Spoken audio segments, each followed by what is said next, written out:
We all know that financial intelligence is the key to success in business, but what exactly is it? Financial intelligence is the ability to understand and use financial information to make better decisions. It's not just about numbers, it's about understanding how businesses work and using that knowledge to make smart decisions.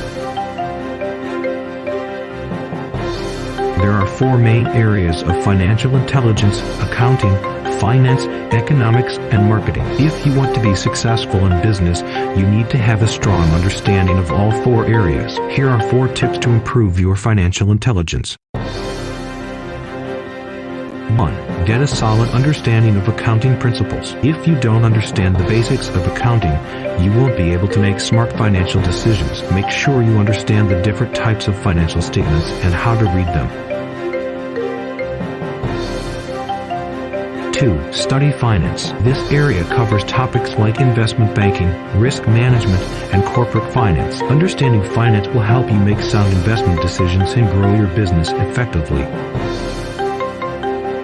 3. Understand economics. Economics is the study of how people use resources to produce goods and services. It is the study of how people allocate their time, land, and money to satisfy their needs and wants. Economics is also the study of how people interact with one another in the marketplace.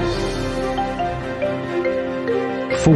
Mastering marketing. When it comes to financial intelligence, marketing is often seen as the most important area. After all, without customers, there would be no need for accounting, finance, or economics. Marketing is what drives sales, and sales are the lifeblood of any business. Thank you for watching. Please don't forget to comment in the comment section so that we get the opportunity to improve.